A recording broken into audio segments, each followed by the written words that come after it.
Hi friends, నేను మీ సంజీవ్ బాకి. ఇవాళ మరికొన్ని జోక్స్తో మీ ముందుకి. ఈసారి ఆనందం కొత్త స్కూటర్ కొనుక్కొచ్చాడు. వాళ్ళ ఆవిడ చాలా సంతోషంతో గుప్పిడి పంచదార అందరి నోట్లో పోసి తీపి చేసింది. ఇక మన ఆనందం, రావే ఒకసారి నిన్ను ఒక రౌండ్ వేస్తాను కొత్త స్కూటర్ మీద అంటూ పిలిచాడు. వెళ్ళి ఎంత కిక్కు కొట్టినా కూడా స్టార్ట్ అవ్వట్లా.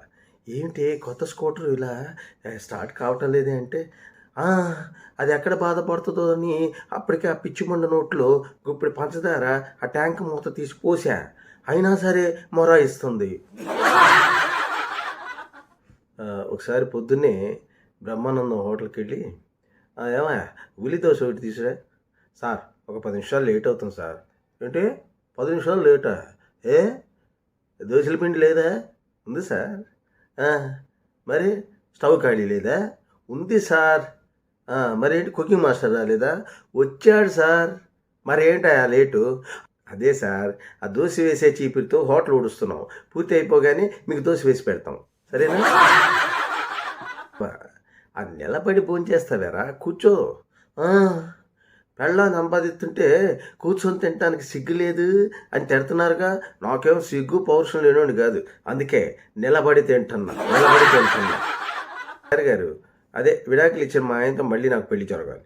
అదేమిటమ్మా, విడాకులు ఇచ్చేసావుగా మళ్ళీ పెళ్ళి అంటావేమిటి? అదేనండి, విడాకులు తీసుకున్న తర్వాత మా ఆయన చాలా సంతోషంగా కనిపిస్తున్నాడు, అది నేను చూడలేకపోతున్నా. ఆగాళ్ళు కూర్చొని గొప్పలు చెప్పుకుంటాడు. ఎందులో అయినా సరే వీళ్ళు తగ్గేదేలే. ఒక ఆవిడ చెబుతుంది, ఇదిగో నేను మైసూరు పాకం చేస్తా, మళ్ళీ మైసూరు పాకం ఈజీగా తినడానికి ఒక కత్తి కూడా పక్కన పెడతా. అంతేనా? నేను మైసూరు పాకం చేశానంటే ఇటు కత్తి ఇటు సుత్తి రెండూ పెడతా తెలుసా? అప్పుడు ఆ మూడో ఆవిడ అంటుంది, ఊరుకోండే, నేను కానీ మైసూరు పాకం చేశాననుకో, కత్తి సుత్తితో పాటుగా 108కి కూడా ఫోన్ చేస్తాను. ఏమయ్యా కుర్రలాయరు, ఆ ఓడిపోయిన కేసు మళ్ళీ తోడతావేంటయ్యా? మళ్ళీ ఎందుకు టేకప్ చేస్తున్నావు? లేదు సార్, అందులో ఒక మంచి పాయింట్ దొరికింది. మంచి పాయింటా? ఏం పాయింట్? అదే సార్, మా క్లయింట్కి ఇంకా 1/2 ఎకరం పొలం ఉన్నట్టు తెలిసింది సార్ నిన్నే, అందుకే మళ్ళీ టేకప్ చేస్తున్నాను. ఒకసారి ఒక ఆవిడ, ఏమండోయ్, పక్కింటి పిన్ని గారితో మాట్లాడి 5 నిమిషాల్లో వచ్చేస్తా, మీరు ఆ పొయ్యి మీద సాంబార్ ఉంది, ప్రతి అరగంటకు ఒకసారి కలుపుతూ ఉన్నారు. ఏంట్రా బాబు, మీ ఇంట్లోకి రాగానే పెద్ద శబ్దం వస్తుంది. అదే మా అమ్మ మా నాన్న షర్ట్ ఉతుకుతుందిలే. షర్ట్ ఉతికితే అంత పెద్ద శబ్దం రావటం ఏంటి? ఊరిక షర్ట్ ఉతికితే అంత పెద్ద శబ్దం వస్తుందా? అంటే ఆ షర్టు లోపల మా నాన్న కూడా ఉన్నాడు లేరా, అది సంగతి. ఏమేవ్, ఏదో కుక్క పిల్ల కొనుక్కొచ్చావు, అబ్బే అది అసలు మాట విని చావటం లేదే. కొత్తలో ఏదైనా అంతే, అది చక్కగా ఏదో మాట్లాడి బతిమిలాడి బామాడి లేదో అవసరమైతే ఒక దెబ్బేసి మంచిగా చేసుకోవాలి. మరి పెళ్ళైన మీరు ఎలా ఉండేవాళ్ళు? చాలా మొండిగా ఉండేవాళ్ళు. మరి మిమ్మల్ని నేను దారికి తెచ్చుకోవాలా, మంచిగా చేసుకోవాలా? ఇది అంతే.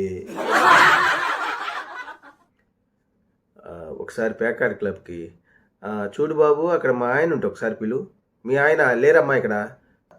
ఇదిగో నేను మాట్లాడేది ఎవరో నీకు తెలుసా? అవసరం లేదండి, ఎవరు ఫోన్ చేసినా ఇదే సమాధానం చెప్పమన్నారండి. ఆ సైకిల్ ఏమండోయ్, ఆ సైకిల్ తొక్కి పక్కింటి బ్రహ్మానందం 10 కేజీలు బరువు తగ్గాడు. మరి మీరేంటి ఇంతవరకు 1 కేజీ కూడా తగ్గలేదు? అదే చూస్తున్నా, సైకిల్ వెనక సీట్లో కూర్చుంటే తగ్గరు అనుకుంటా, ఇక నుంచి ముందు సీట్లో కూర్చొని సైకిల్ తొక్కుదాం అనుకుంటున్నా. ఏమిటి అడుక్కునేవాడికి 500 రూపాయలు దానం చేస్తున్నావు? ఏంటండి, వాడు అడుక్కునేవాడు అనుకుంటున్నారా? కాదు, మహాజ్ఞాని. నన్ను చూడగానే అమ్మగారు మీరు రైట్ నుంచి చూస్తే శ్రీదేవిలాగా, లెఫ్ట్ నుంచి చూస్తే అనుష్కలాగా ఉంటుందని ఇట్టే కనిపెట్టేశాడు. మీరు ఉన్నారు సో దదాండగా 10 ఏళ్ళ నుంచి కాపురం చేస్తున్నారు, ఏ రోజైనా కనిపెట్టారా? అందుకే అడిగ 500 దానం. మరి ఇలాంటి జోక్స్ ఇంకా మళ్ళీ వినాలి అనుకుంటే సంజీవ్ బాకి సబ్స్క్రైబ్ చేసుకోండి. మరి ఇలాంటి జోక్స్ మరెన్నో వినేసేయండి.